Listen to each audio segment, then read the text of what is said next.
በውበት ነቢ ስ ላ ሰለምን የሚደርስ ማንም ፍጥረት የለም ከአደም ጀምሮ እስከ የውመል ቂያማ አልተፈጠረም፣ ወደፊትም አይፈጠርም። ማን ይሄን ያለው ከተባለ በአይን የማያዩአቸው ሰሃቦች መሰከሩ።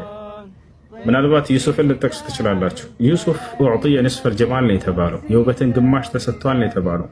ወነቢይ ዓለይሂ ሰላቱ ወሰላም ኡዕጢየ ልጀማል ኩለህ ሐታ ወሰፈሁ አስሓቡሁ ሪድዋኑላሂ ዓለይሂም እነሁ ካነ አጅመሉ ናሲ ወጅሃን አው አሕሰኑ ናሲ ወጅሃን። ዩሱፍ የውበትን ግማሽ ተሰጥቷል ነው የተባለው። ነቢ ስ ላ ሰለም ሙሉ ውበትን ነው የተሰጡት። አነስ ብኑ ማሊክ ምን አለ? ካነ አሕሰኑ ናሲ ወጅሃን ወአሽጀዕ ናስ ወአክረም ናስ።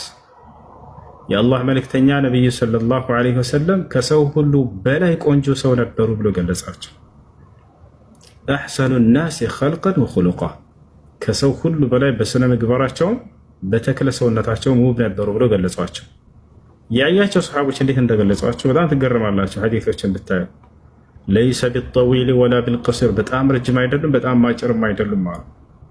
ልክ እንዲሁ ነቢያችን ሰለላሁ ዐለይሂ ወሰለም ካነ ኢዛ ሱረ እስተናረ ወጅሁሁ ከአነሁ ቅጥዐቱ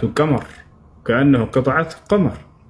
ነቢዩ ሰለላሁ ዐለይሂ ወሰለም ሲደሰቱ ፊታቸው ያበራ ነበር ልክ የጨረቃ ስባሪ እስኪመስሉን ድረስ ብለው ገለጿቸው።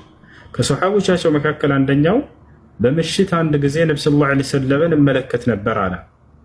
ወደ ጨረቃ አያለሁኝ አንዴ፣ ወደ እርሳቸው አያለሁኝ። የትኛው ነው ፊቱ በጣም ከማንም በላይ የሚያበራ ብዬ እመለከት ነበረ። ፊታቸው የሆነ የሚያበራ እንትን ነበረው፣ ፊታቸው በጣም ያበራ ነበር። ከሰውነታቸው የሚወጣው ላብ እንደሌላ ሰው ላብ አልነበረ። የእኛ ላብ ይሸታል አይደለ? ይገማል የሰው ልጅ ላብ። የእርሳቸው በዛ ተቃራኒ ከሚስክ ከሽቶ በላይ የሚጣፍጥ ጠረን ነበር ከሰውነታቸው የሚወጣው።